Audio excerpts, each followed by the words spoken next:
waiting for the band. I am unity on the river, and I live as the joy I am. I live as the joy I am. Everybody.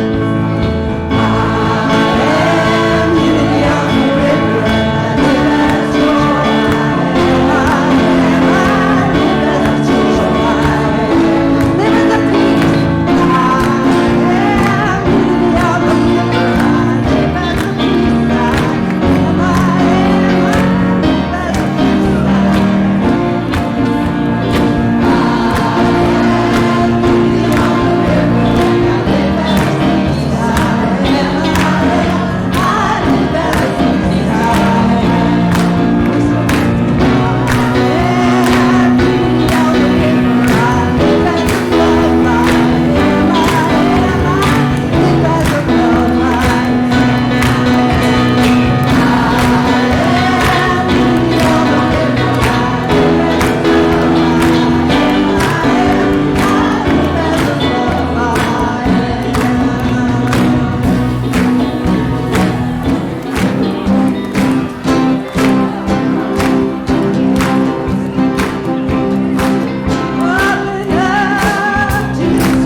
Well, Curtis Haynes is in the house.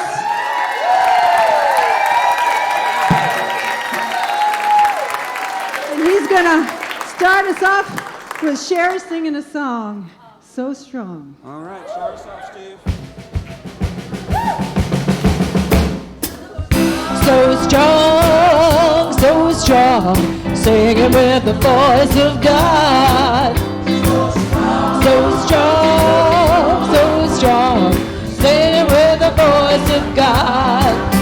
Let me tell you about the love I feel, singing with the voice of God.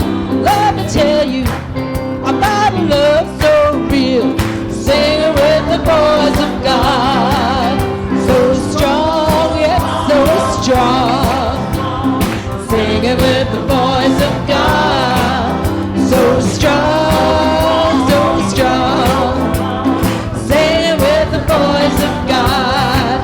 Let me tell you about the hope I feel, singing with the voice of God.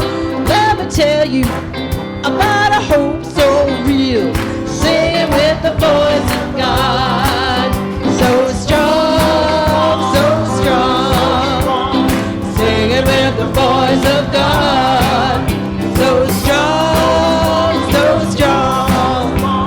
singing with the voice of God. Hallelujah, hallelujah, hallelujah,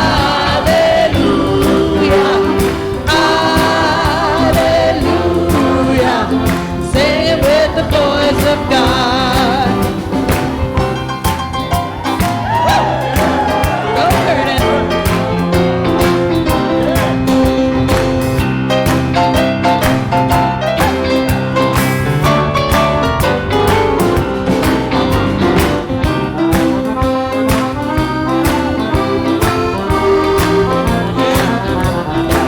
Oh, yeah. Love that. Let me tell you about the faith I feel, singing with the voice of God. Let me tell you about a faith so real, singing with the voice of God. So strong, yet so strong, singing with the voice of God. So strong, singing with the voice of God. Hallelujah, hallelujah, hallelujah, hallelujah, singing with the voice of God. Hallelujah, hallelujah, hallelujah, singing with the voice of God.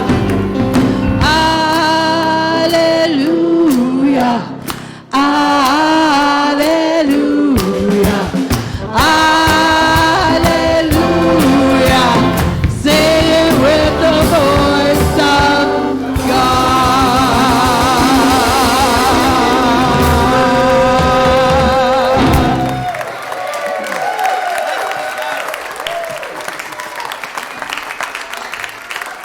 All right, everybody, please stay standing. I'm going to sing a song, and then if you'll join with the choir when they sing.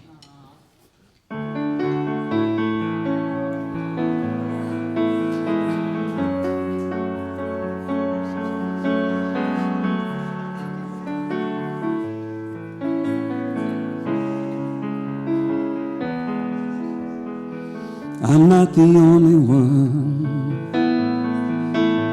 who's ever been a lonely one. We've sold our hearts from door to door, searching for a sacred space to hold us in a better place, a place to know what love is for. Everybody sing.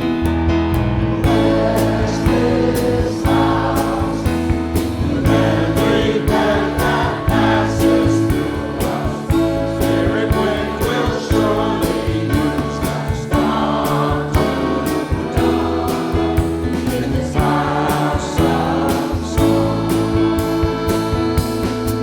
It's been a cold-hearted season, but I've been given reason to feel the love that loving brings. In every prayer that's offered here, in every song that follows, keeps me in mind of spirit dreams.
John Hyde.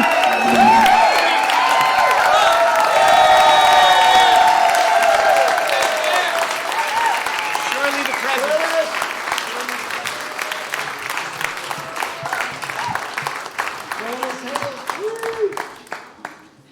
Please join hands with the people next to you, the beloveds, and we will surely sing Shirley the Present.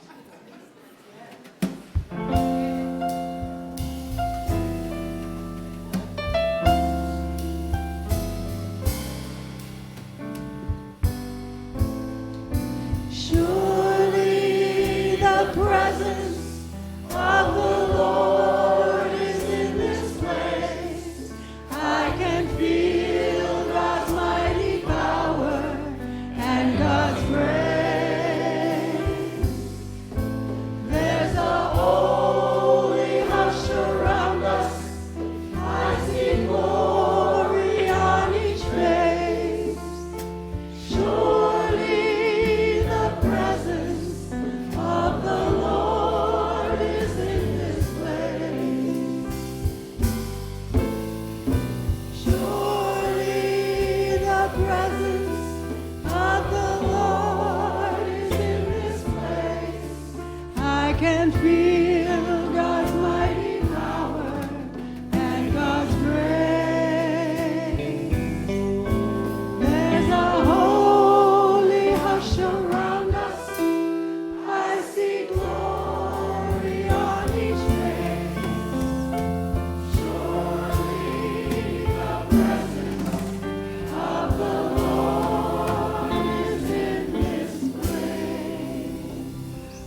Let us pray.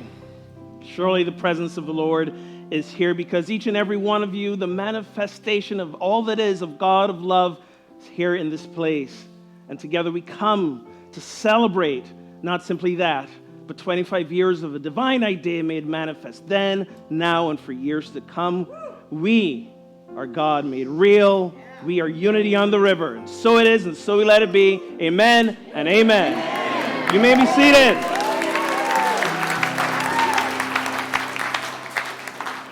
Good morning. Welcome to Unity on the River. I told them there's no one-size-fits-all hat that's going to fit this noggin, but I promise to try to wear it. Welcome, welcome. My name is Reverend Ogun Holder. I'm senior minister here in case we haven't had the chance to meet. And today, you know, is a special day, a very special day. Happy Cinco de Mayo! Oh, wait, I'm sorry. Wrong notes. That's not why we're here. We're here today, as I said in my prayer, to celebrate something so special. And when I say this, I mean it not from a place of vanity. I say we are here to celebrate us. Us, each and every one of you who walk through this door, whether today is your first day or your however many days 25 years is, I didn't do the math, however many days that you have been here, years, months, weeks, that you've been part of this community, you are this community. And we're here to celebrate 25 years of this community being a beacon of light, transforming lives, transforming souls, transforming the world. We know this in faith, and we come together to celebrate that. Today will be a little bit of an unusual format Sunday, so if you're used to how Sunday usually flows, let that go. If you're used to 11:15, 11:20 getting out of here, let that go.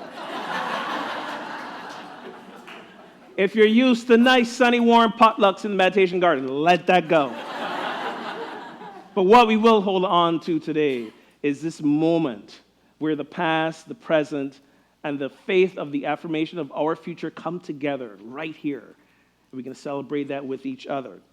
Couple of things I want to share with you, but before we do that, let's affirm together who we are as a community with our mission and our vision that we've held for so many years that we continue to hold with us. Together, our mission statement: we are a vibrant spiritual community that celebrates the presence in all and awakens humanity to its divinity. And our vision, together, centered in love, we joyously co-create a world of oneness, peace, and harmony. I see some folks standing back there. Do y'all need chairs? We got some seats up here. We got seats. If you got 2 empty seats next to you, raise your hands. There we go. We got seats around. So today is just the beginning of pretty much a week-long celebrations. We have today's service. On Wednesday, we're going to have an amazing music service, and you're going to get the chance to come and experience our family minister, Reverend Shipley Allenson. And then next weekend, starting on Friday and Saturday and Sunday, the amazing Platinum Award-winning singer, songwriter, New Thought speaker, activist, Janice Stanfield is going to be here. So please come back for all these things. This energy that you feel in here today that is vibrating through you, you can have this every Sunday. All y'all just got to show up. And you can have this every Sunday. Couple of things we want to ask of you. As I said, the weather may not be cooperating with us, so we're going to do our cookout and potluck indoors. We've got hospitality set up, you may have seen. There are definitely not going to be enough seats in there, so what we're going to do as soon as service is done, this section over here, I'm going to ask for a few strong volunteers to simply help us move some chairs over. We're going to set up some tables, and we're going to get going with hospitality, okay? So rain or shine, we're going to break bread together and feast and celebrate. So thank all of you in advance for helping out doing that. Thank all of you who brought some food to share, and it's going to be great. We also have a station in hospitality. There's a TV screen with some pics running, but you'll also see there's some sheets of paper. If you have not done so yet, we would love for you to fill that out as a brick for our memory wall. Either your favorite memory of Unity on the River past, the gift that Unity is River has been for you, whatever, just drop us a note, and we'd also love to take your picture with your brick, and you'll see how we've been doing it to put those up there. So please share. There's lots of memories in this room collectively, lots. Some of them we all know about, some of them we don't. We want to know them all, so please share them with us. Couple of people I want to thank. First of all, I want to thank the team of people that helped plan this whole event. We had a 25th anniversary committee and team that came together to plan this all out, contact all of you. So if you were on that team, I would like you to stand on the 25th anniversary team. I know Meg was here, Amy, Jocelyn,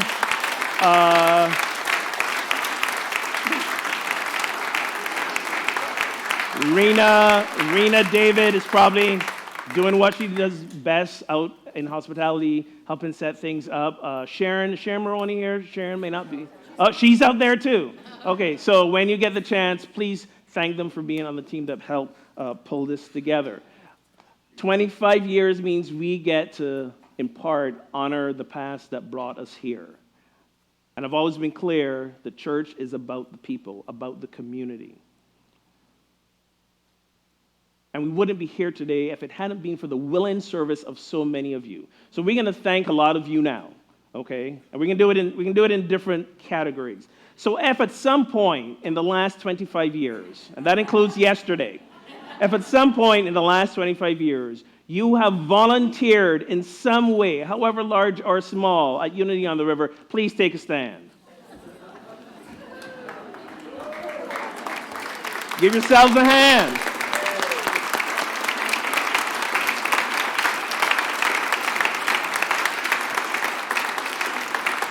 Thank you. You may be seated. We would not be here today without you. That's not an understatement. The opportunity to serve is the opportunity to manifest love and bring a community together.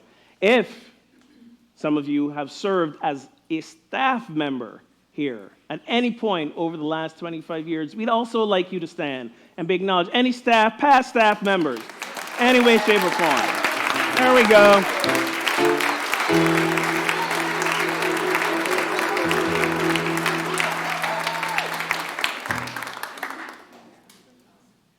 I love working with the staff here, past and present. Part of the staff, a lot of people think church is just a Sunday operation. It takes like 8 days to get a Sunday together. I kid you not. And staff over the years and decades have worked tirelessly to bring that into fruition. I am so grateful for them. I'm also grateful for those who help step into servant leadership in this community. So if you've ever served at any point in the last 25 years on the board of trustees at Unity River, please stand. Now or then, if you've ever served on the board, please stand.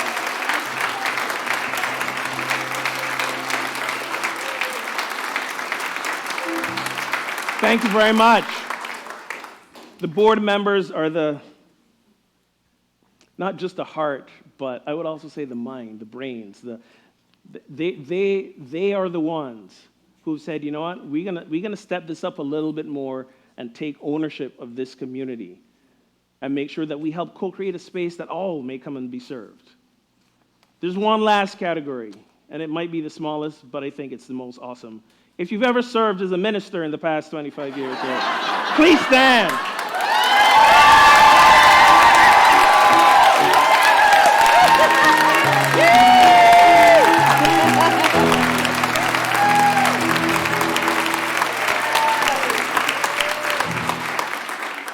What began as an idea in the mind of God became an idea in the mind of Reverend Shipley Allenson. And thank you for giving me, really, the greatest job I've ever had. And I sincerely mean that. Some of you may not know this. I've mentioned this before, but some of you may not know this. But what year was it, Shipley, do you remember when you came up to me and my wife Jennifer and said, I'm thinking about it might be time for me to start getting ready to retire, and I think you and your wife might be a good fit here. What do you say to that? Do you remember what year that was? I asked him 3 times. 3 times he denied me. Whoa!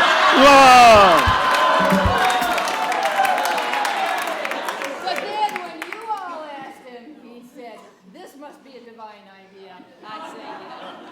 That got dark real fast. Wow.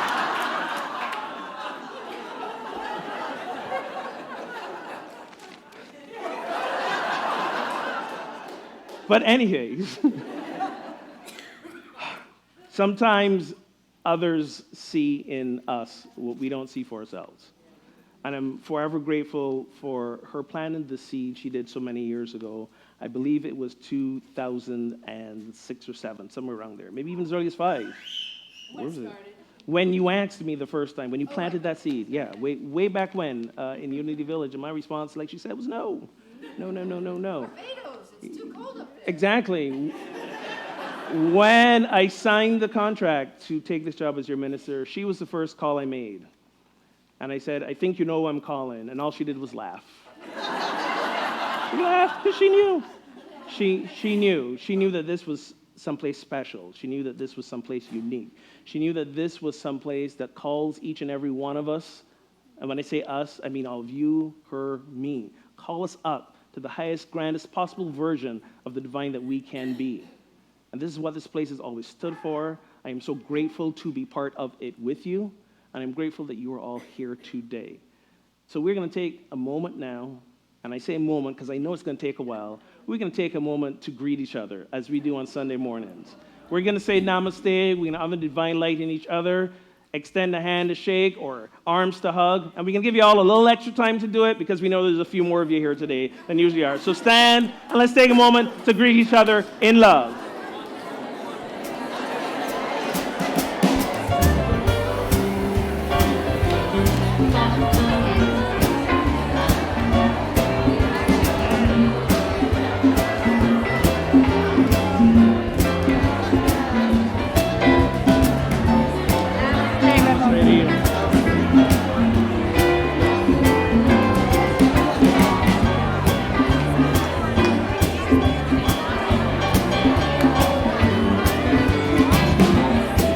It's gonna take Brian a while.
This is a good time for us to introduce our beautiful, beautiful band. This is John Hyde on piano. Our incredible Steve Chigueras on drums. John Michael Guerin on bass. And Keith Bickford on guitar. And of course, the choir. And I love you all. You're awesome. So here we turn it over to our own Brian Dozer. And before we turn it over to Brian Dozer, we have to acknowledge, where is she going? Stop. Our music director, the one and only Meg Rain.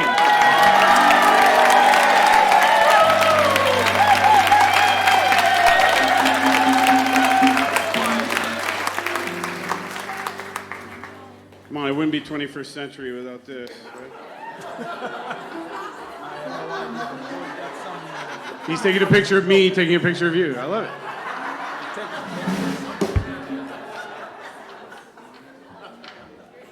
I know it's a little selfish, but you only get this perspective when you're up here, right? So you all look wonderful. Thank you for all adhering to the dress code today and wearing white and silk.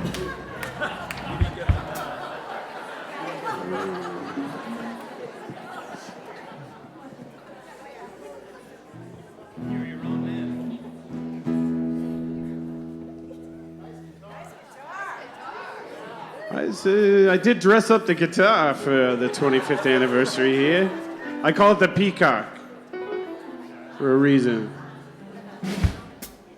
I know we're not going to drag today, but I do want to say it's so good to see so many of you that I haven't seen in a while. Diane, the Wilkinsons, the Robin. Oh, Shipley. Yeah, you're here too. Shipley brought me this song, like many of those songs. I think she probably gave it to me on a Thursday night and said, "Can we do this on Sunday? Is that all right?" Oh, we want to lock it up with a video. Is that okay? And I love a challenge, and here we are years later playing it. We are the river, and we will flow. Come on, Brian.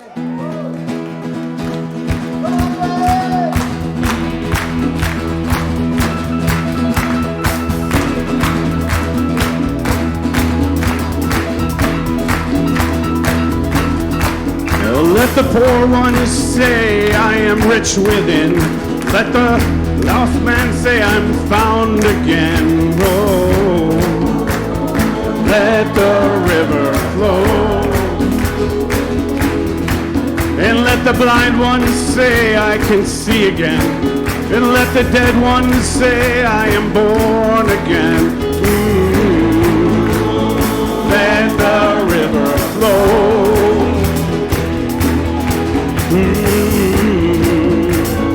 Let the river flow.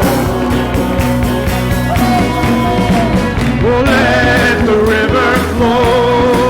Oh, let the river flow. Holy Spirit, come and move in power. Let the river flow. Oh, let the river flow. Holy Spirit, come and move in power, and let the river flow.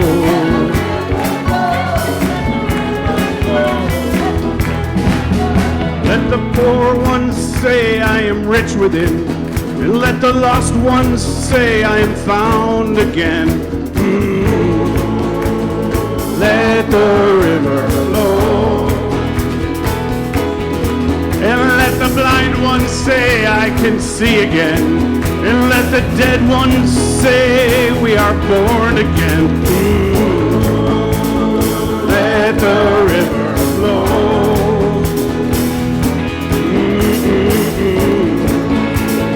Let the river flow. Let me hear you. Let the river flow. Oh, let the river flow. Holy Spirit, come and move in power. Oh, let the river flow. Oh, let the river flow. Holy Spirit, come and move in power. Let me just hear you. Let the river flow. Let the river flow. Holy Spirit, come and move. One more. In power. Oh, let the river flow. Oh, let the river flow. Holy Spirit, come and move in power. Oh, let the river flow.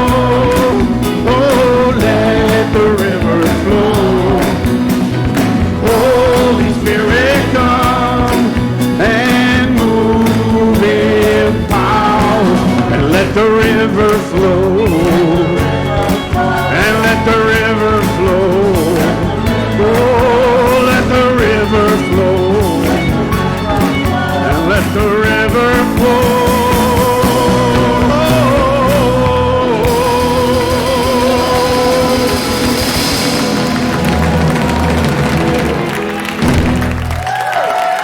Brian Dozer.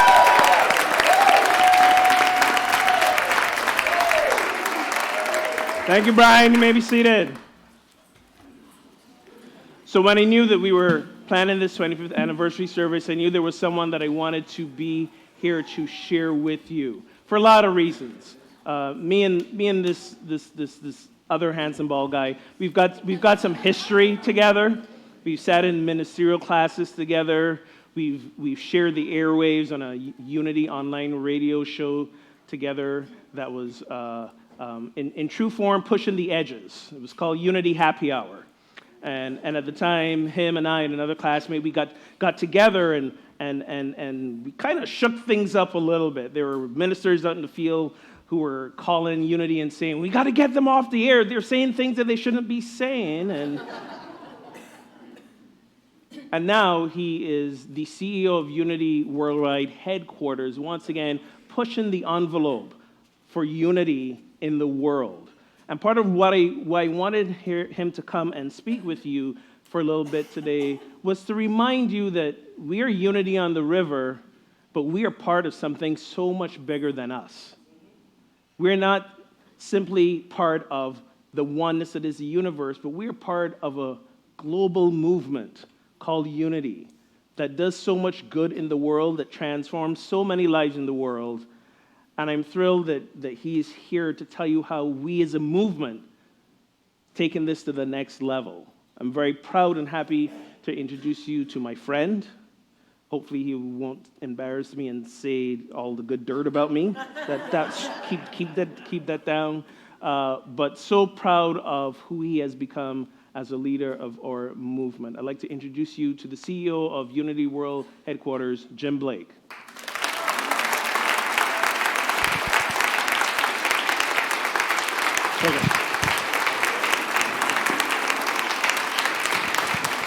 Thank you. Thank you. Good morning. What a lovely, beautiful community. You can actually feel the love when you come in this place. Nice job, Brother Ogun. So I'd like to start with a story about Ogun. No, I'm kidding. I'd actually like to begin, our friends at headquarters knew I was coming. And so the team got together and they wanted to help you mark this special occasion. So if you'll come up here. Who, me? Yeah. Oh. This was not in the script. I didn't know. We wanted to present you with this plaque that marks your 25th anniversary. Thank you.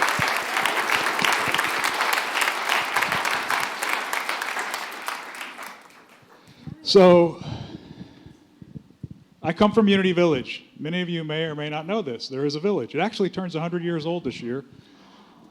It was started out with the purchase of a small farm and grew and grew and grew. And now today, we have 1,400 acres, 2 fishing lakes, a walking trail, state-of-the-art hotel and conference center, an Airbnb, a bookstore, coffee shop, a labyrinth. I could go on, but I'll stop there. You get the idea. So what does this place look like? I brought some images. So this is Core Campus. One of the Fillmore's children went off to study architecture abroad and brought back this Italian-style architecture. You can't see them very well. That's winter. But there's about 465,000 square feet of office space there. It's a prolific publishing house back in the day. So what do we do there? Well, there's about 300 employees that work there. These are our mission, vision, and values. We very much are focused on the mission to help and serve through prayer, publishing, and community. And community is meant to represent that campus. Okay? It's always been an educational movement, so we're always bringing people to campus, doing retreats and events of all kinds. What you'll see here is we're very focused on what we think are our core competencies. And over the last 2 years, myself and the leadership team I serve with have been challenged with remaking a 120-plus-year-old ministry to make it relevant today, including the campus. And so we spend time on publishing, outreach, the core campus and surrounding acreage, and Silent Unity. How many of you have heard of these things? Silent Unity and Daily Word and all of that? Okay, good. So I won't bore you to death, but Daily Word right now in its current form, we've got a digital platform, an Alexa platform, and a mobile platform. And how we're innovating around Daily Word is things like this. These are Daily Word affirmation cards, and there's several decks. There's an abundance deck, there's a peace deck, there's a healing deck, and there's even a children's and family deck. So we provide resources to support you as individual seekers, as well as our ministries all across the country. Some new products. We released 2 books this year and a comic book. The comic book is based on Charles Fillmore's 12 Powers. And so it starts out, we've got 3 issues out. It starts out relatively dark, and as the main character begins to develop his 12 powers, the comics get lighter and lighter and so forth. So check those out. The books are award-winning. We're about to release some new inspiration dice, which you see up in the corner. Soon. So if you're wondering if these products and services are of any quality, I thought I'd share with you that we won 3 magazine awards, which is what you see up there on top for Unity Magazine. Our hotel and conference center won the Gold Award for Choice Hotels. It was number 9 out of 136 nationwide hotels. And our 2 books that I just showed you won 2 publishing awards, a gold and a silver, and we were named Best Small Press. So we're making great progress in what we're doing there.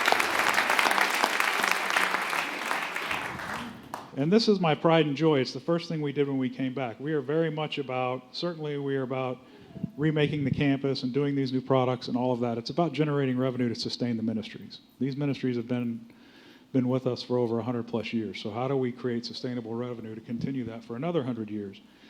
And one of the things I wanted to really get serious about was what we call our outreach program. And so I had a very intimate experience with cancer.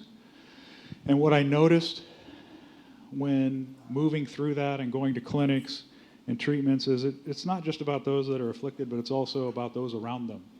And there wasn't much spiritual material or anything available. And so the first thing we did was create a packet that had in it a dateless daily word, a special blessing booklet called Never Alone, Facing Cancer with Faith, a card that introduces people to Silent Unity, and we sent them out to the churches for free. We stepped out in faith. We had no way to pay for this, but we published 10,000 of them and sent them out to as many churches as we could so they could take them out into the communities for hospice, clinics, hospitals, anybody who would receive them. And that went really well. And sure enough, as we stepped out in faith and did this, people began to show up and wanted to donate to the program to create more. So now we have over 250 churches involved. We've distributed over 86,000 different booklets, and it's not just on cancer. What you see up there is we've now created an evolution. We've got one on grief. We've got one on spiritual support for caregivers because so many of us have become caregivers unexpectedly. And the most recent one is the spiritual journey from addiction to recovery. So if anyone in your thank you. As individuals or as a ministry team, if you're interested in getting involved in that and taking some resources out into the community, they come in this packet that has the prayer of protection on it, and we will supply you with all that you need to do that. Campus development, so there's a number of things if you come, and what I'll show you in a minute, we've got a newly renovated ballroom, a new bistro that we're starting. That's our new ballroom. So all of this stuff was taken from early 70s decor and renovated again for the purpose of generating revenue. These are some images of what our new bistro and bookstore will look like. And that's our hotel and conference center, the tower in the background. That's our new Airbnb. That was a 100-year-old house. We redid the restrooms and the kitchen. So they're like super modern IKEA surrounded by this 100-year-old house, which is really powerful. And so it's won awards on Airbnb's site. And we're very pleased with the success that it's having. What do you see here is a giant list, and you can't really see it, but what I want to bring to your attention is you can come see us. We plan retreats for churches and centers.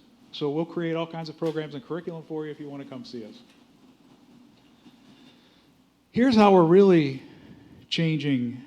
We've been insular for quite a long time, and so we're really focused on growth, and so we're partnering with organizations like the Tiger Lily Foundation. That is a breast cancer organization that supports young women under 40, 16,000 of them. They use our outreach programs. They use our campus for retreats. And we actually established, how many of you said you're familiar with Silent Unity? So Silent Unity is our 24/7, 365 telephone prayer ministry. You can call anytime, day or night, and someone will pray with you. For Tiger Lily, they were a bit of a different demographic. we created a special prayer line for them within Silent Unity. And so now when they call, they get, welcome to Tiger Lily. Thank you for calling Silent Unity. How may we pray with you? They have their own special experience because that's who they have the relationship with. And so that's been a really powerful partnership. And you'll see that we're expanding into the areas of collaboration with the whole of New Thought. Whether you knew this or not, there are other New Thought traditions like Unity, Centers for Spiritual Living, which was founded by Ernest Holmes, Agape, which was founded by Michael Beckwith. And we're all collaborating as leaders. We meet quarterly and discuss ways in which we can lift up the entire New Thought movement. Thank you.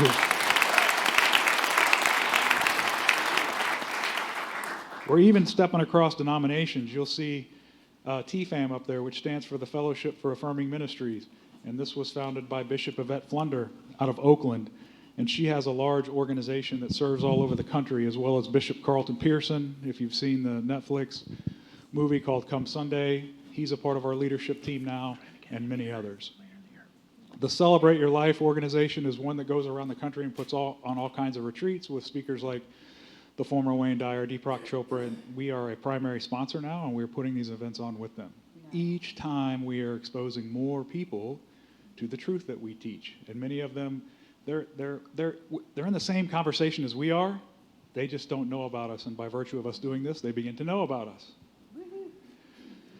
Unity Online Radio is growing and expanding.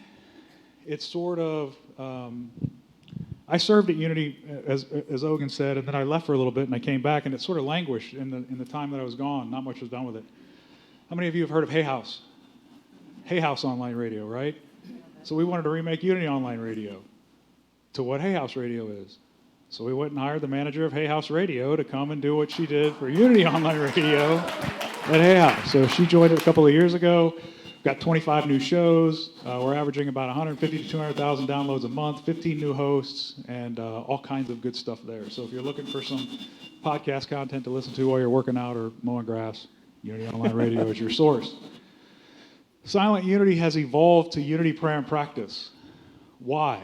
Well, to sustain our historic mission, as well as to forward future ways to support spiritually like-minded people who don't necessarily connect with the word Christianity or the word Jesus or the word prayer. They're all about mindfulness and meditation. So what we're doing is just taking these truth teachings and rendering them in a way that speaks their language and in a method that they're comfortable with. And so Silent Unity will always be a part of us, but you're going to talk a lot more about Unity Prayer and Practice. That may be it. Oh, if you don't know, I mentioned what Silent Unity was, but it's 100 prayer associates. Excuse me, let's see if I can go back. We do 2 million prayer requests annually, including the electronic forms. And the expansion right now is we're actually allowing people to serve in Silent Unity and be remote. These are all paid staff, but it's a completely donation-based ministry. That's the technology division, where we're now connecting with people over social media channels of all kinds and experimenting with other tech. That is it. So I'm going to stop. I hope I didn't lose a lot of you. Ogun said we might have a moment for a couple questions, or no? Sure. Any questions for me? Some of them are, but Ogun and I did a tour this morning, and he didn't even know about some of these because they're so new, and so I'll be going back and filling out an order form for him from what I noticed. Others? Yes. You mentioned that many of these others don't know about Unity. Are we doing anything to inform Unity ourselves about them? Yes, we're trying with some of that leadership participation at the annual convention and at the annual conference. At some point, we're even talking about potentially having one giant New Thought conference instead of a Unity-specific conference and a CSL-specific conference, right? So in which case, we would draw all kinds of new people. So good question. Yes? How is Unity leadership doing with diversity? So we have a very significant plan that we put in place at the board level. Every employee has gone through what I found in the Southeast, which is diversity and inclusivity training from the Peace and Justice Institute of Valencia College. And we have a director of diversity in place who in her last 2 jobs has demonstrated the ability to basically recreate employee populations and make them more diverse and inclusive, as well as have proper equity in all forms. And so we're very excited about that. And so that's at the headquarters campus. And once we really get good at that and learn and see the results of what we did, we'll be able to take that out into the field. All right. So Jim's going to be around afterwards. He's hanging out for the potluck and then some. So if you got any more questions, please, I know he would love for you to come ask them and have further conversation with you. Let me just say this. You all are the hands and feet of this movement. Your work every week doing your own personal transformation and the work you do in the community is what makes this thing go. Bless you and thank you.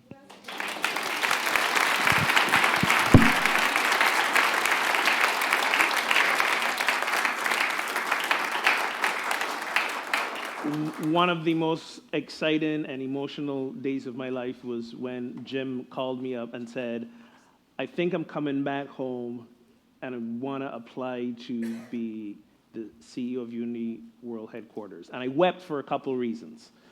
The main reason I did was because when he, as he mentioned before, he left working at Unity for a while. And when he left, at Unity Village, there was a little bit of a despair response because we were like, this dude was the guy, where's he going? But I knew, and my late wife Jennifer knew, that he was going out to get the skills that he needed. And he went out, and when he called me that night and said, hey, I think I want to apply for this position, I cried on the phone with him. It was the fulfillment of a dream that I held, that Jennifer held, that we knew he would return. And if there's any word that I love to associate with Jim, it's bold.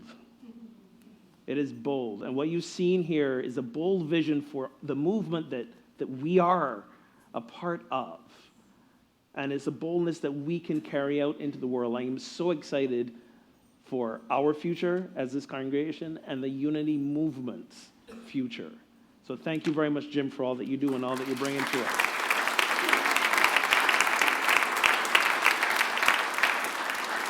We're going to have another song by Curtis, I believe. And one thing I want to remind you to do, please, is take as many pictures as possible of today with your friends, with your family, the music team, hospitality. Take as many pictures as you can. Post them on Facebook, Twitter, Instagram. Send them to us. Please hashtag them UOTR25. If you don't know what hashtag means, come ask me. I'll explain it to you.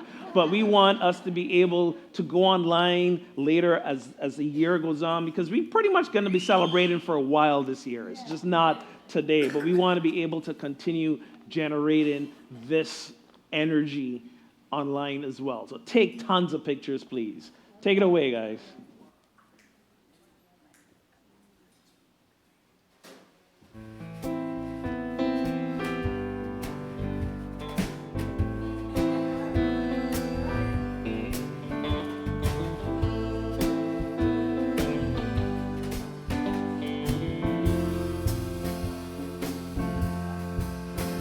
Who knew when this started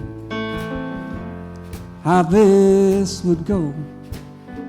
There's something inside of us that just won't let go. And how the fields have grown, how the fields have grown, how the fields have grown in this place.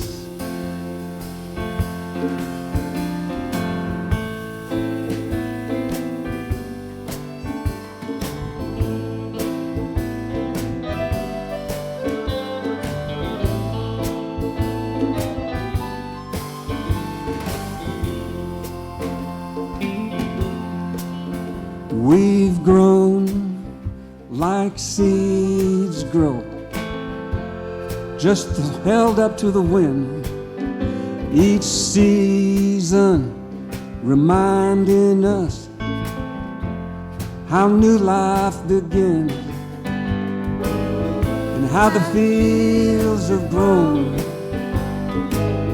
and and how the fields have grown, and how the fields have grown in this place.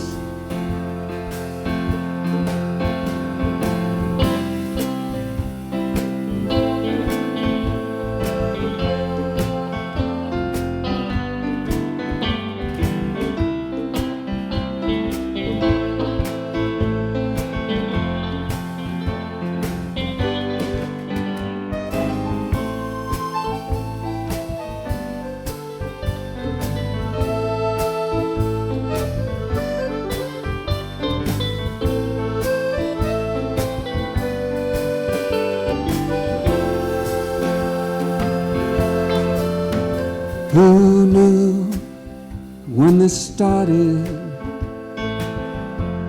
how this would go? There's something about this place that just won't let go. And how the fields have grown, how the fields have grown, how the fields have grown in this place, in this place. So true. So true. All right.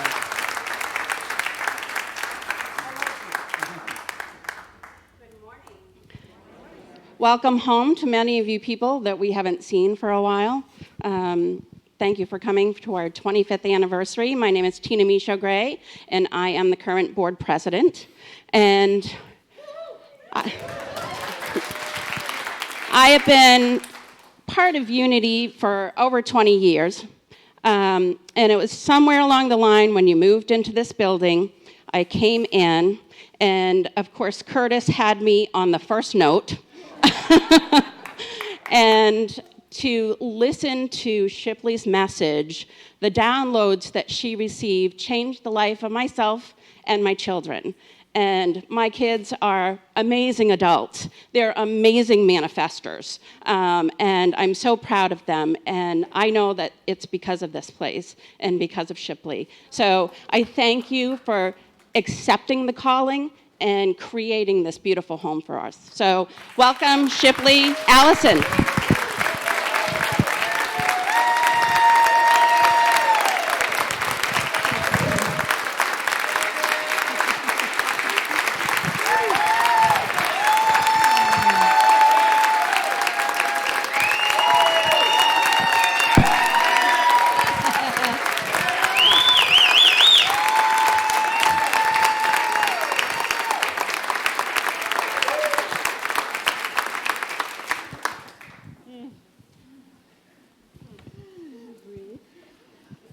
Thank you, Jim. It is so exciting to hear what's happening at Unity headquarters. That was wonderful. Oh, bless you. Look at you. Some I've known from the past, and a lot that I don't know. How the fields have grown. Huh, Curtis? Oh, is it a joy to be with my music man again? Woo!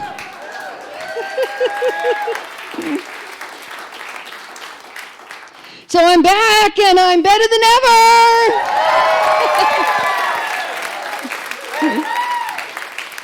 And I'm here as the ghost of Christmas past, or Unity past. Yes, I have been invited. I have the honor of telling a little bit about our history, where we came from, where we started, all the wonderful things that all of you have been a part of and have had the honor of being a part of as well. So thank you.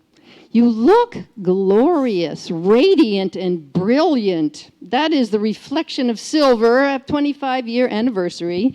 And you know, when two people love one another for a quarter of a century, in a wedding and a marriage, that's really a milestone. But think about you all being in love, which is one of our practices, for 25 years, and that is to be celebrated. So thank you. Thank you all for being here.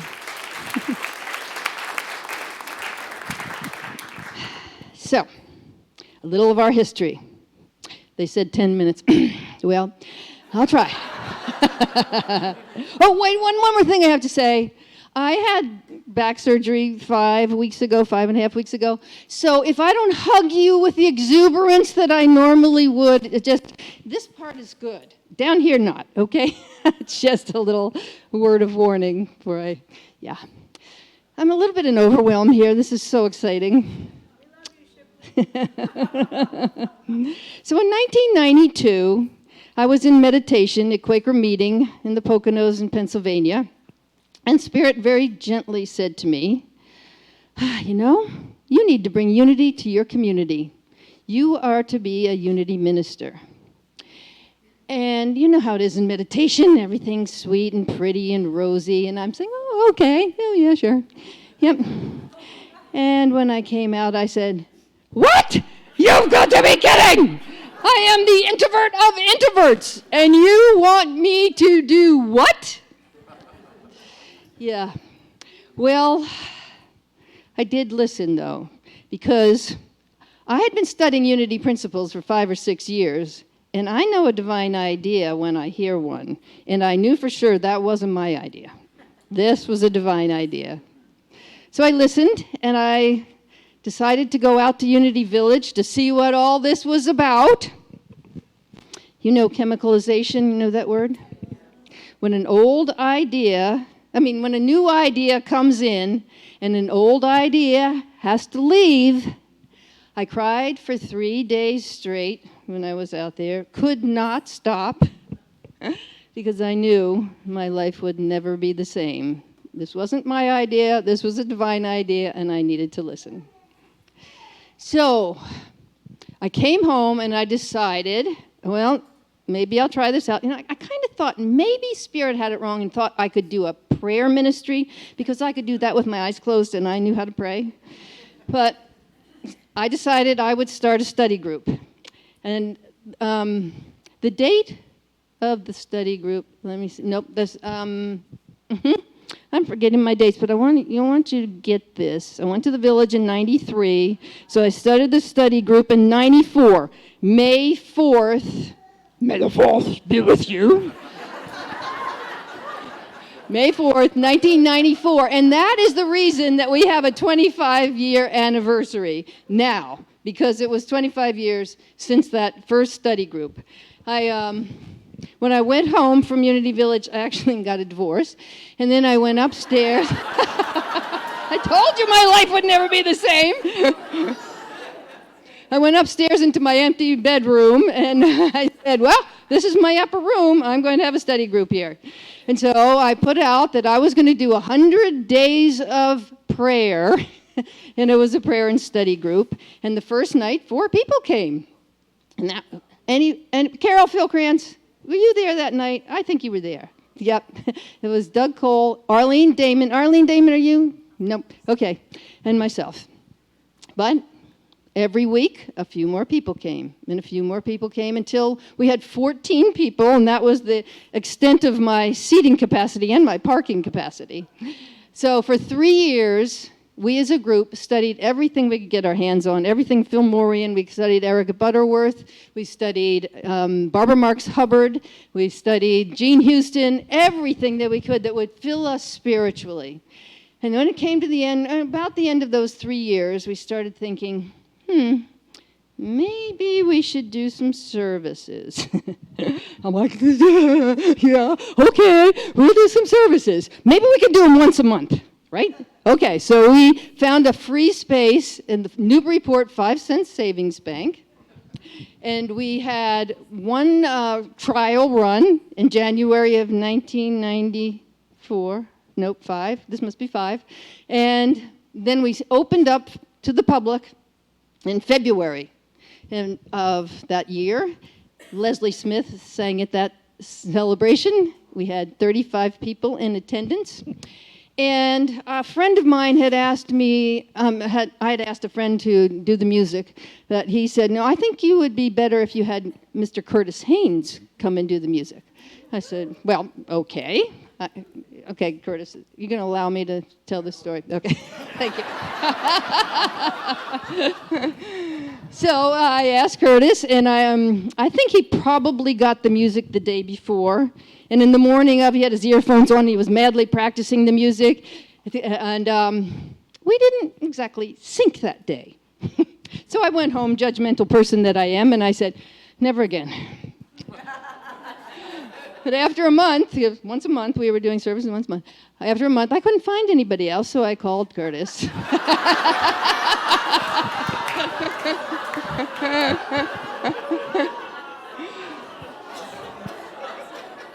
And lo and behold, I got the greatest, most delightful surprise of my life. He totally got us. You know? I'm crying again. Oh, dear. Da-da-da-da-da. Yes, I mean, he knew exactly what I wanted for a musical expression. And he remained my most trusted and beloved music partner for the next 8 years. It was a glorious time that we had creating together. So then we got a little braver, and then we thought, maybe we can have services twice a month.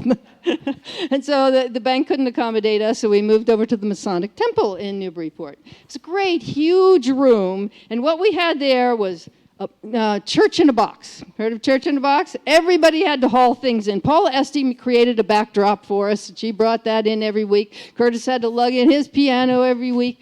James Weston was the bookstore manager. He brought the bookstore in. Catherine Perrin, you here today? She was doing the flowers. Brian Dozer sang at one point during that time. Leslie sang during that time. Curtis was the music man, and Mark Rosen directed the choir. I know. This is going back, huh? We had a great time. And what we did during this time is we created a steering team. We were sponsored by Unity of Greater Portland. Ken Williamson was the minister at that time, and we became part of the expansion program of Unity, the Association of Unity Churches, as it was called then. And what was I saying? So we were sponsored, we were official, and we thought, this is great. We can do this 2 times a month. But then, the steering team. What I wanted to say about the steering team. This was a great team.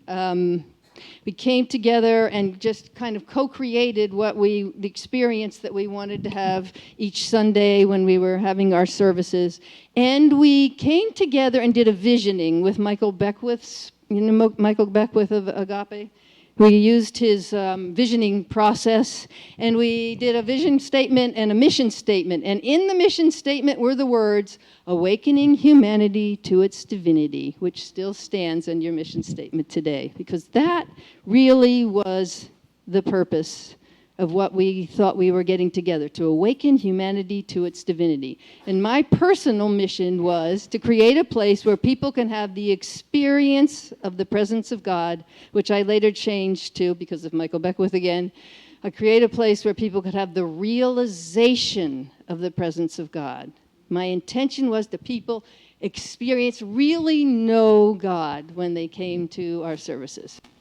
So anyway, we got a little more brave, and we thought, if we're really going to make this thing work, we better do it every week.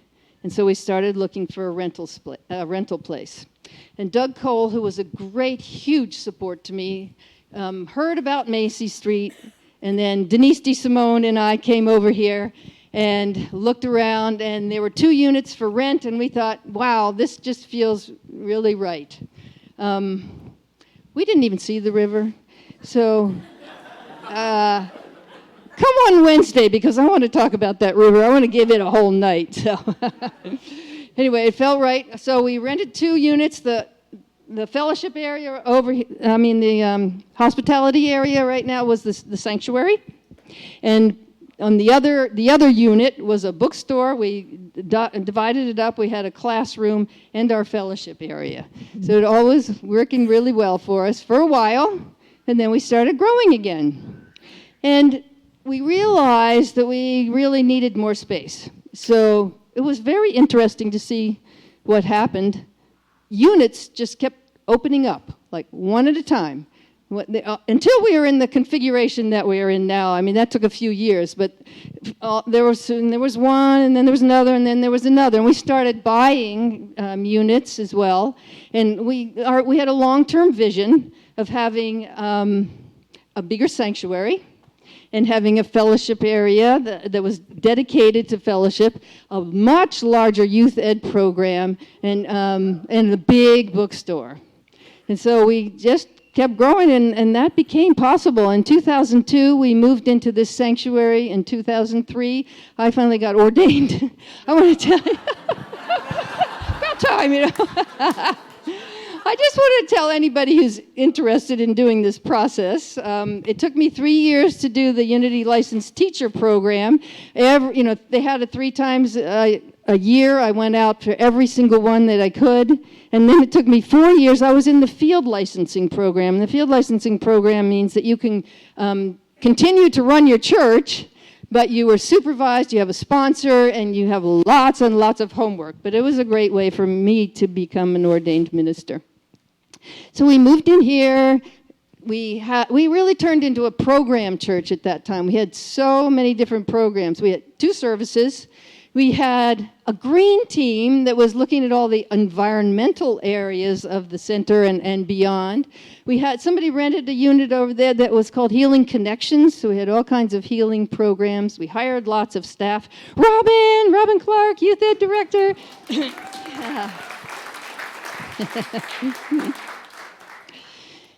And then 2005 came. And you may recognize, even in a business, when a business or church grows really fast, sometimes something happens and it implodes. And so we had a kind of experience like that. And the largest challenge, sorry, Curtis, I'm going to bring you up again. There we go. In 2005, for very personal reasons, Curtis needed to leave. And that left, he was so adored and so loved. It was like losing a minister. And it left a huge gap in Unity on the River. And Ogun spoke about grief last week. Where are you, Ogun?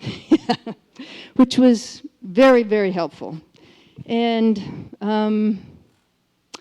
I did not, you know what, I'm a number 9 on the Enneagram as well. I know, you told me that last week. Enneagrams is kind of a personality tracking. And number 9s do not like conflict. And I don't think they do grief very well either. I think that's part of their deal. So not only did I not do my own grief process, but I didn't help the community to grieve as well. Because it was a huge loss when Curtis left. And I know everybody felt in their hearts and they didn't know what to do with it. And sometimes, I'm going to quote Ogun again, he said, when you have a lot of feelings going on inside of you and you don't really know what to do with them, we go into fear. And an acronym for fear was F and everything and run.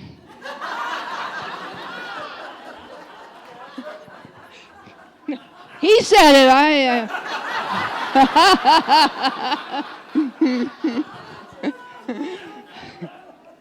So a lot of people did do that.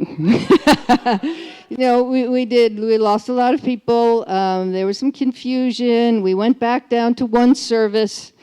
And finances. Every board meeting was about the finances. Anybody recognize that? Board members, my least favorite. But we knew something. We knew that Unity on the River was a divine idea in the mind of God. And when we are on purpose for God and when we are doing what is ours to do, we will always be supported. So we did, if you're doing a visioning process, you get a vision, but then the next most important question to always ask is, how do I personally embody this vision? What is my part? How can I change? How can I grow? What do I need to let go of? So each one of us, especially on the board, was asking that question. What is ours to do? And we did a lot of prayer processes, a lot of meditation. We even did some fasting. We knew when things get tough, something's got to give. We made sure we were keeping up with our tithing no matter what happened. Everybody was giving in service, and things started coming back together again. And we always had the most magnificent music team ever. This band has stayed with us for so long. Steve! I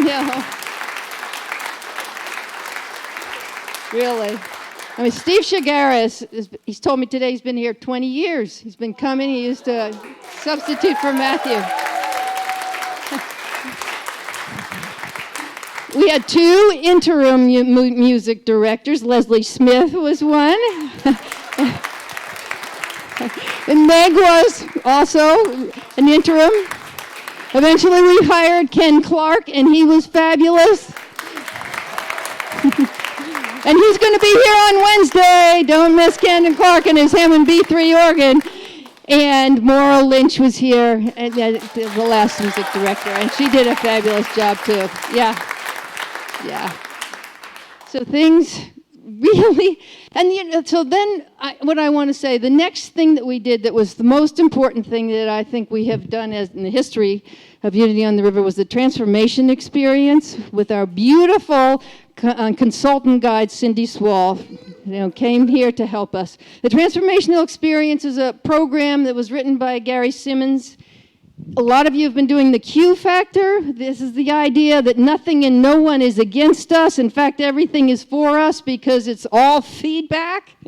And we started to learn about becoming a we community, where everybody took responsibility for their part and their service and what was happening on the whole and the energy they were carrying. Were they carrying negative energy, or were they realizing that nothing and no one is against us? And that really helped to prepare us for my retirement and for your going on and carrying on a beautiful, beautiful ministry. For the months that you didn't have a minister, you did the most amazing job of, many, many churches die when the founding minister retires. But you had beautiful speakers, you held the energy, you did a fabulous job, and you attracted the absolute right and perfect minister for this time in your evolution, Ogun Holder.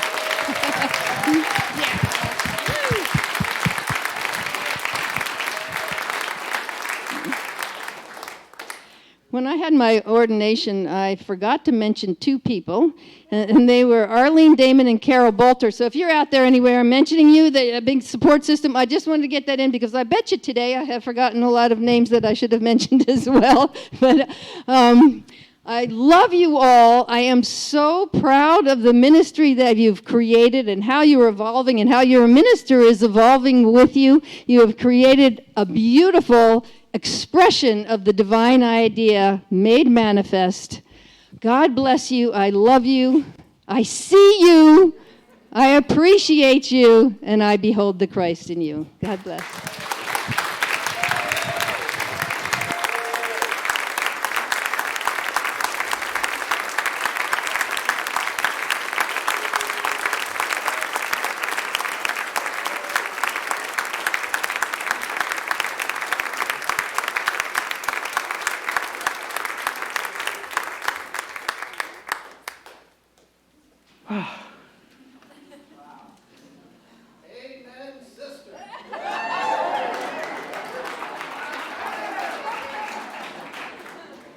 To quote the A-Team, I love it when a plan comes together, and this plan, this divine idea, this divine plan came together and continues to come together so beautifully. And I'm so glad that you mentioned some of the ebb and flows that this community has experienced.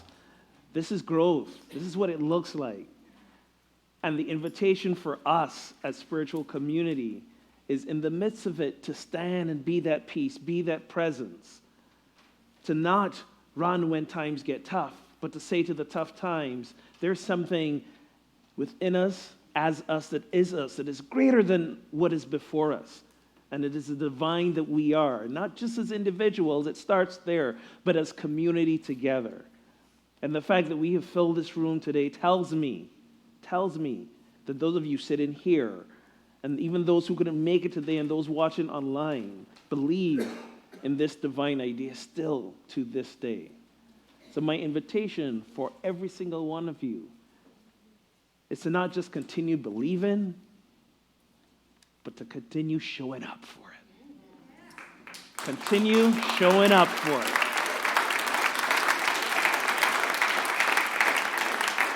Every Sunday you can get here, every Wednesday night you can get here, show up for it. Because that's how the divine ideas are made real, when we show up for them. This is our opportunity to give a love offering right now, as I like to say more often, for you to invest in your spiritual community. If you want this vision to continue, if you want us to keep showing up for it, let us share in it. Let us invest in it.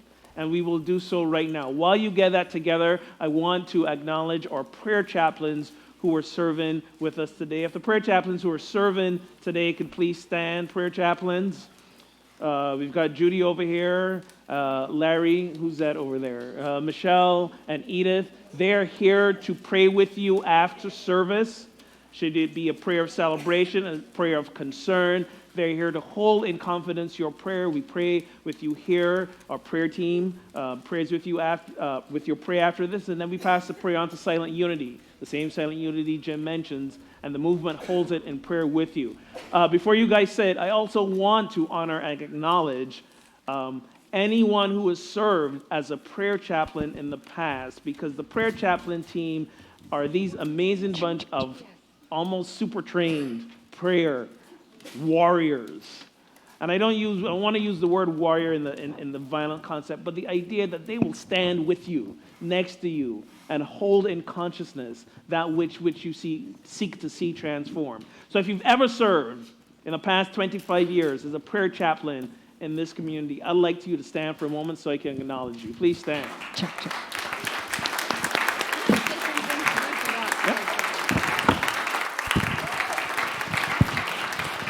Please remain standing. I just wanted to say, while I was having the back surgery and beyond, the prayer chaplains have held me in prayer. So many in this community held me in prayer, and it made a huge difference. The surgery went really, really beautifully. Thank you, especially Nancy Reese, for my visitations and taking care of me. I love you all. Thank you.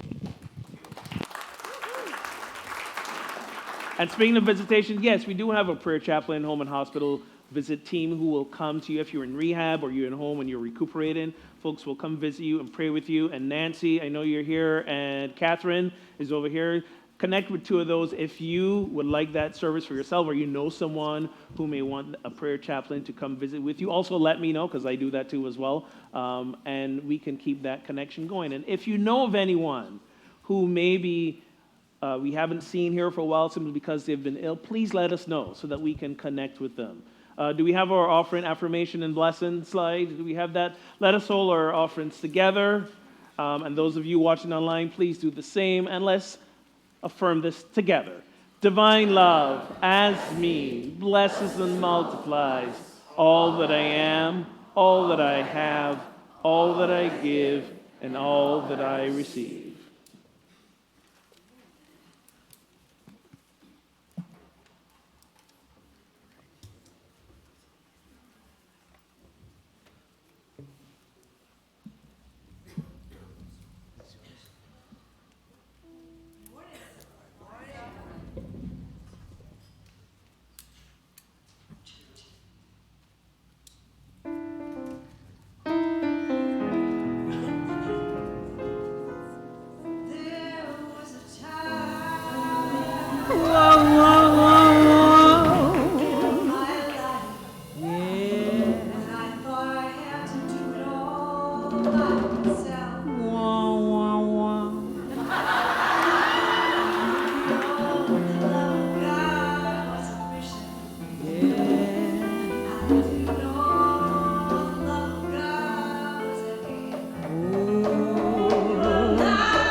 should. The scripture told me I had to be good. Now I'm good 'cause I want to. I'm good 'cause I'm free. Blinded by the Spirit. Oh Lord, Spirit of God is upon me. Oh, Spirit of God is upon me. Oh, Spirit of God is upon me. Oh, Spirit of God is upon me. Oh, Spirit of God is upon me. Oh.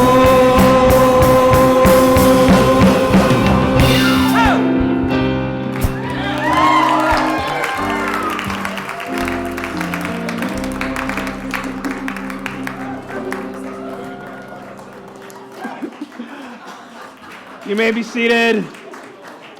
Let's take a moment to give some thanks for these offerings. Bring them on up. I invite you to take a deep breath. Find a place of gratitude within your hearts for today, for the 25 years that this community has served and co-created, created space for the transformation. And these gifts are simply a reflection of the abundant flow that we are and that we affirm is our reality. So however you chose to give here, or you tithe in online, transferring directly from your bank account, however you choose to invest in your spiritual community, we are so grateful for these gifts. And in practicing true spiritual practice, we also tithe a portion of these back into the unity movement, back into the local Amesbury movement that does work to transform the lives of individuals. We are indeed prosperous and abundant, and we are grateful. So it is. Amen and amen. Amen. Thank you all. So we've heard from our past and a little bit about who we are today. And now let us stand and welcome in the future of who we are as unity. We're going to welcome in our youth and family, walking as the light. We are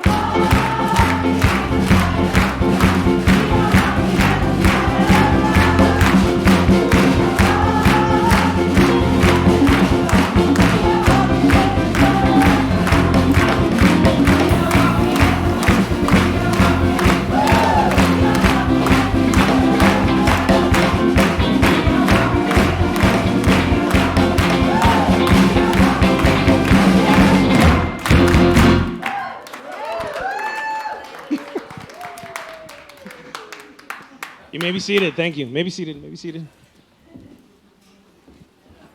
Thank you. We stand in the presence. So we're going to have just a brief opportunity to hear from a couple of the kids, and then we'll be hearing from Joy. But we'll just let them get started here. I'm going to walk the mic around. Stand up. Okay. Hi. Hi. Oh, hello. Hi. Hi, I'm Gabriella. Hello, I'm Tyler. Hi, I'm Rebecca. Hi, I'm Ozzy. Hi, I'm Cooper. Hi, I'm Hannah. Hi, I'm Alyssa. Hi, I'm Bladen. Hi, I'm Rebecca. So I get the joy of hanging out with these guys each Sunday, but I want you guys to notice they're a part of your community and get connected to them.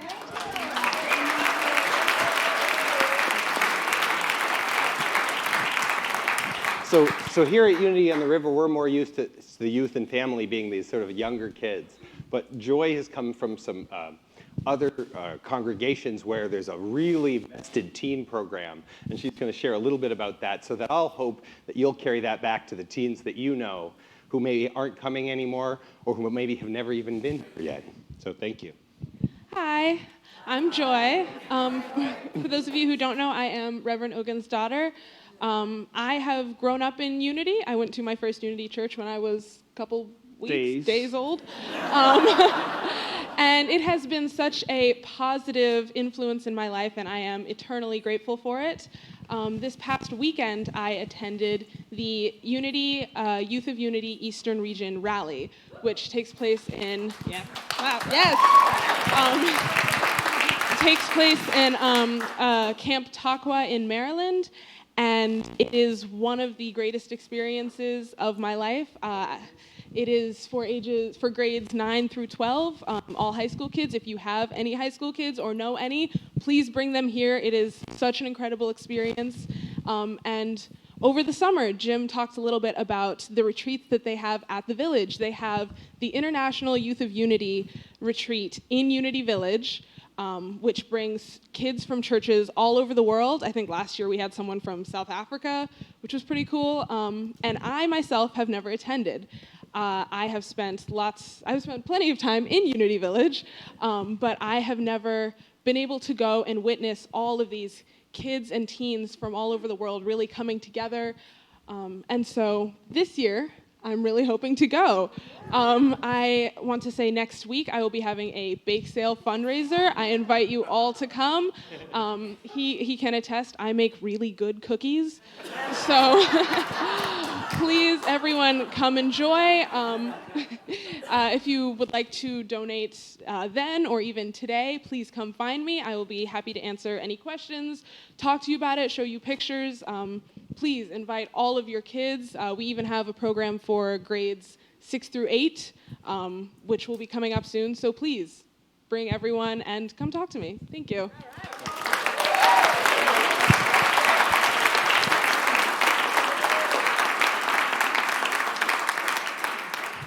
If you already know ahead of time that you won't be here next week, she'll take your donation today.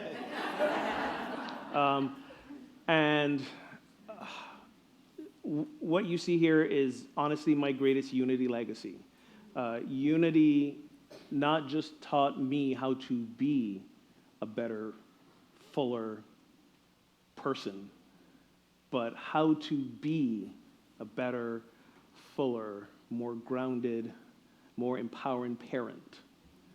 And every time I see her and witness her about to step out into the world and just be this magnificent adult, I truly give so much credit to Unity and its teachings that enabled me to find and realize the divinity of who I am, the divinity of who she is, and how to allow that to blossom.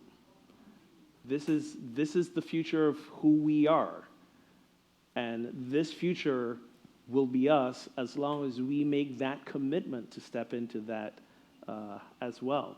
Part of the reasons it's really important for her to go this summer is because this is the last year that she will be eligible, because she's graduating from high school, about to go off to college. Can I tell them?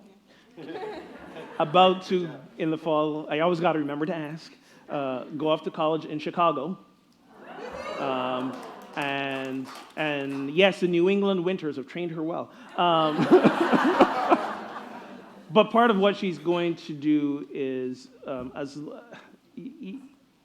the wonderful thing about kids is that we're not here to teach them, they're here to teach us. And in order to stand as the authentic adult and parent that I was, I couldn't teach Joy one message and live another. So when she was coming up and we told her, do the thing you love, and we will support that, I realized I had to do the same thing, which is why I stand before you today. And there are many times where she has held me to task. I shared with you as part of the reason I became finally a U.S. citizen, because when she became able to vote at 18, she's like, well, why aren't you voting? I hear you talk a lot about what we need to do differently. Come be a part of the change with me. So she challenged me. This is what our children are here to do, to challenge us to be the fuller versions of ourselves. So this is an opportunity for you in the future. Come serve and play with the kids. I almost said work, but it's not work. It's service and play every Sunday. If you have children in your lives, whether your parents, grandparents, aunts, uncles, cousins, whatever, learn from them. Learn from them. They're God made visible in all their ways. And part of working and learning and playing with them is healing our own childhood self. Healing our own childhood self. There's one more piece in this service that we're about to begin, and I wanted to make sure that the children were here to be part of it because, like I said, they are the future of who Unity is going to be. And we're going to do a ceremony right now that helps connect all three elements of who we are, the past, the present, and the future. But before I started, a few logistical things. Does everyone have a candle? If you do not have a candle, please raise your hand so an usher can bring one to you. If you do not have a candle, please raise your hand and keep it up so that we can get you one. Okay? Just raise the hand, keep it up.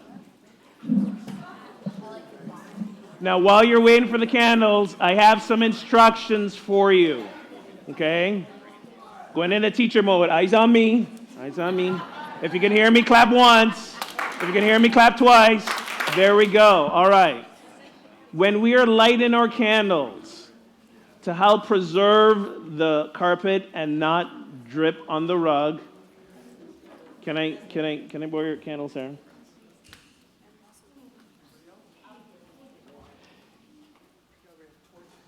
It is very important that those of you who have lit candles keep them upright, and those of you who have the unlit candles come to them. In a little while, we're going to be lighting candles for each other. So lit candle stays up, unlit candle leans in. Lit candle stays up, unlit candle leans in. Everybody say with me, lit candle stays up, unlit candle leans in. One more time. Lit candle stays up. Unlit candle leans in. Now you're kind of thinking, Reverend Ogun, that's kind of silly. Why? Every time there's always somebody with the lit candle dripping on the floor. So I'm giving you I'm doing it now so we don't break the flow of the energy and the sacredness of what we're going to jump into later. So one more time. Lit candle stays up. Unlit candle leans in. Oh, love you guys. There you go. Thank you for that. Again, everyone has a candle. Beautiful, beautiful. So we're gonna do a meditation in a little bit, and today I want us to focus on an energy of appreciation. We mentioned gratitude a lot, and I want to shift a little bit to appreciation. What's kind of the difference, you may be asking? Gratitude, yes, we're given thanks for what it is. It's the first step in creating a consciousness of abundance, is gratitude, to see what we have that we can be thankful for. A group of us just finished up an absolute abundance class, and every day the people in the class had to, by the end of the day, find 3 things they were grateful for that happened that day, and then take it to the next level. They had to call or text their prayer partner and tell them this. And people loved this practice. They were excited about, I can't wait to get to the end of the day and share what I was grateful for today. When you spend your time, your waking moments, looking for the things to be grateful for, you realize how much you have. Appreciation is then sitting in the energy of it. Sitting in the energy of when you realize how much you have, that you are grateful for, how abundant you truly are, the gift that all of that brings to you, and you feel that just emotional warmth within, the knowing that you're not alone, the knowing that there's a place here for you. That's appreciation. The energy that people bring to co-create this experience, the music you hear from these amazing singers and musicians, the feeling of love of the people you haven't seen for a while here, or the people that you see every Sunday here, the warmth that you feel when you walk into communities like this one. That's appreciation. So I'm going to invite you, if you're comfortable, take a deep breath, close the eyes, plant both feet on the floor, and with that candle in hand, allow yourselves to breathe into a place of appreciation.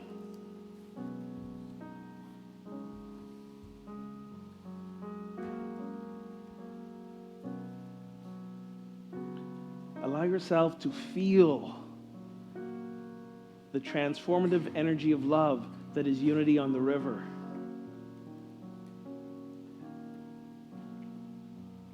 Think back to that moment that this community has served you most,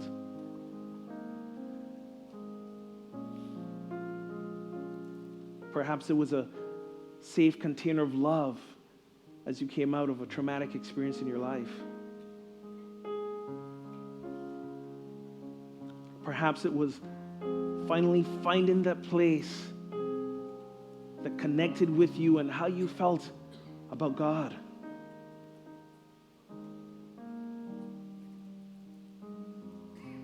Perhaps it was the music that stirred your soul beyond words.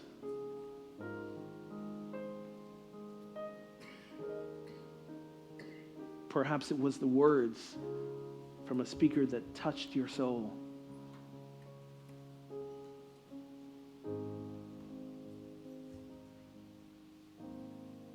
Perhaps it was a time of joy and laughter and fellowship. Or perhaps a time of tender weeping and compassion for a loss.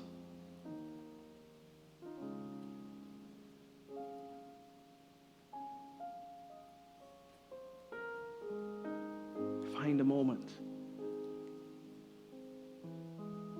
that you can sit first in gratitude and then true deep appreciation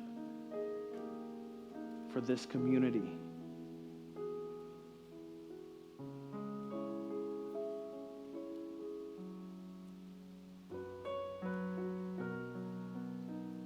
For the prayers that were said for you.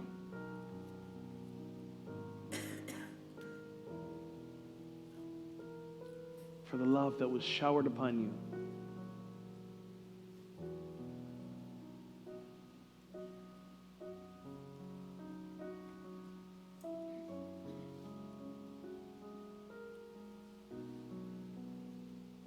Each and every one of us here today, and even more. We're the heartbeat and the lifeblood of this community.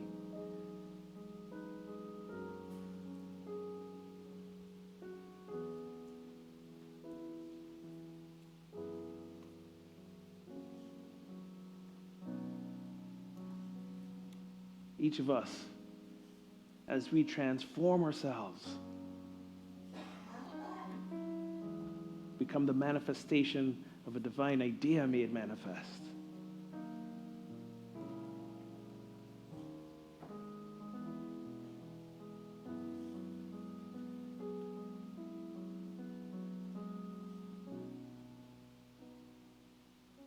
So for a few moments, as we begin to sit in the silence, allow yourselves to sink into a deep appreciation for Unity on the River, for all that it's been, for all that it is, and for all that it will be. For a few moments in the silence.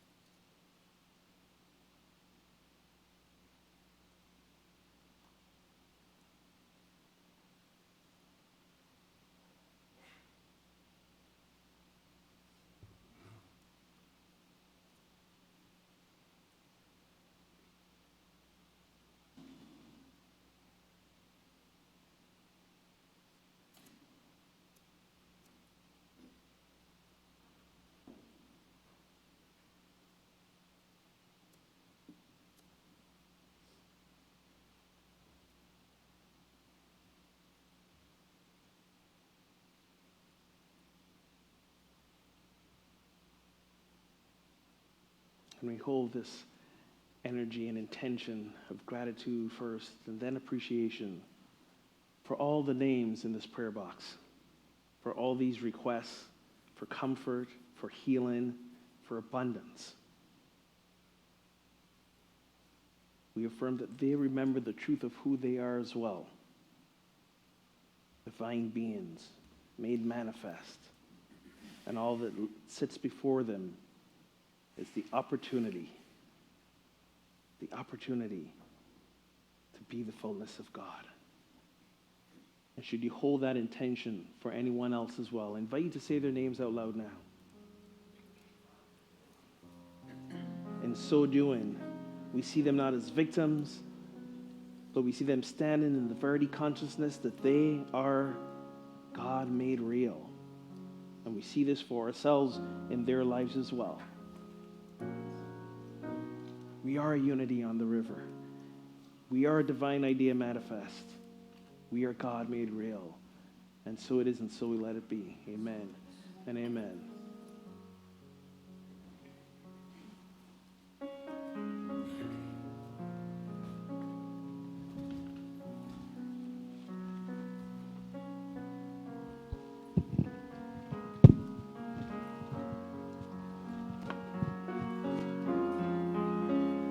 So today, we who represent the past, the present, and the future light these candles in honor of who we are as Unity on the River. A divine idea that was made manifest, that continues to be made manifest this day, that will continue to be made manifest until the end of time, because energy can neither be created nor destroyed, it is just transformed. So we continue, we show up, and we transform ourselves and those around us. I am Unity on the River, you are Unity on the River. I light this candle in celebration of the past and for all those who have shared in creating this divine idea made manifest. I am Unity on the River. I light this candle in celebration of our present. We are the presence of God now manifesting as joy, love, and wholeness. I am Unity on the River.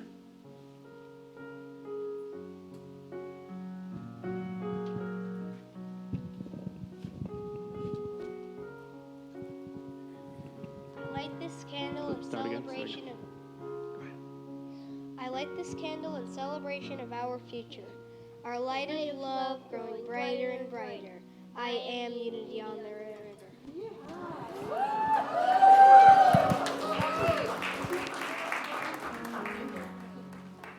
So we're going to now come and light your candles. We invite you to stand. Reverend Shipley and I will go down the ends of the rows, light your candles. Please light the person next to you. Remember, lit candle stays up, unlit candle leads in. Let us indeed shine our lights. You get in. You gotta go practice, right? Get the kids. Go get the kids.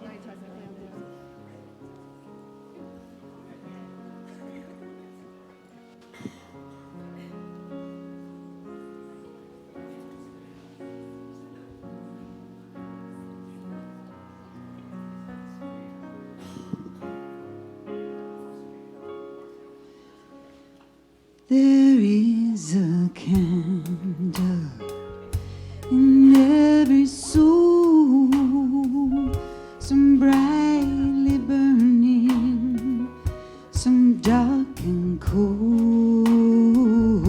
There is a spirit who brings a fire, ignites a candle, and makes it home.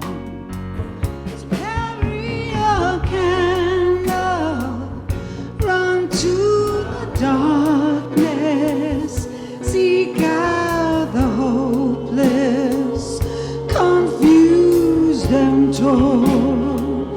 Hold out your candle for all to see it.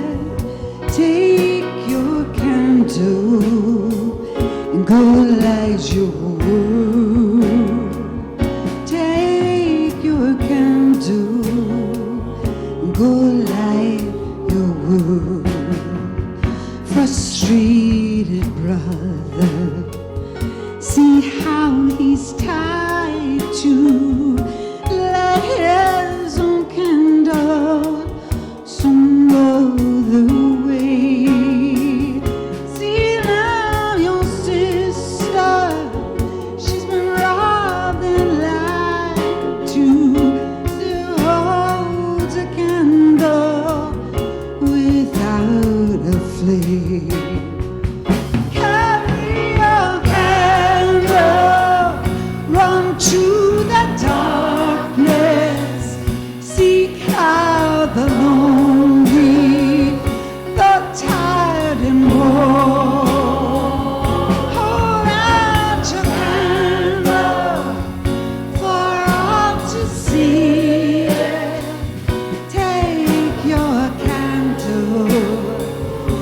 light your world.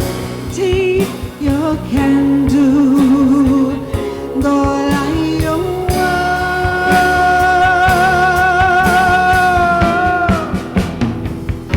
We are a family, so blazing. So let's raise our candles and light the sky. Bring to life in the name of the Spirit. Make us a beacon in the darkest times. Carry our candle, run to the darkness. Seek out the helpless, deceived and torn. Let me a candle for all to see it. Take your candle, go light the world. Candle, run to the darkness, the hopeless, confused and torn. Hello, to see it. Take your candle, go light your world. Take your candle.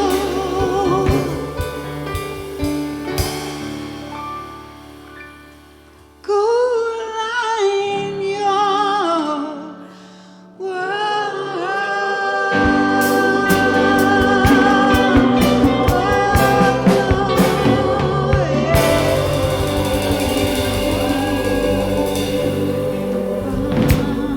We are Unity on the River. We are the light of the world.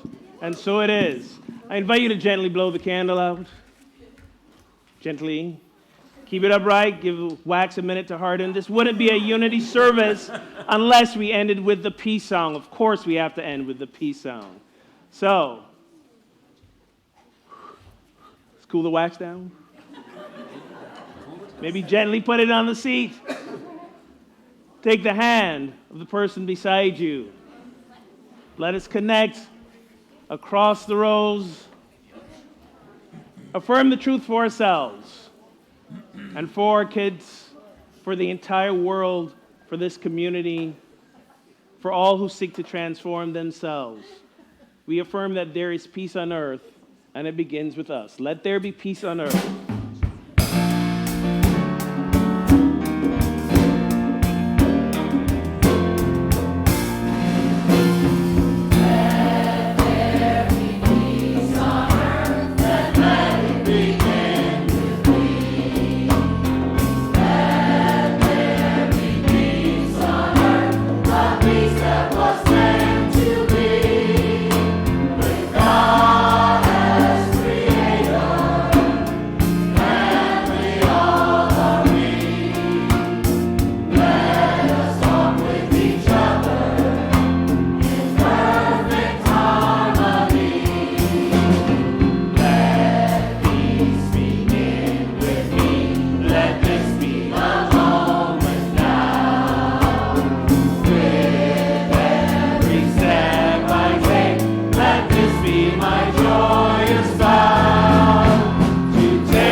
After we say the prayer of protection, Jim and Shipley will be up front here to greet any of you who would like to connect with them. Those of you who are willing to help us move some chairs a little bit over, it will be a little bit of organized chaos for a moment, but it's going to be great. We're going to have a good time, and then we will feast together. So let us say our prayer of protection as always. I need a little help, guys. Ready? 1, 2, 3, go. The light of God surrounds us. We are the light of God. The love of God enfolds us. We are the love The power of God protects us. We are the power of God. The presence of God watches over us. We are the presence of God. Wherever we are, God is, and all is well, and we are richly blessed. Happy 25th anniversary.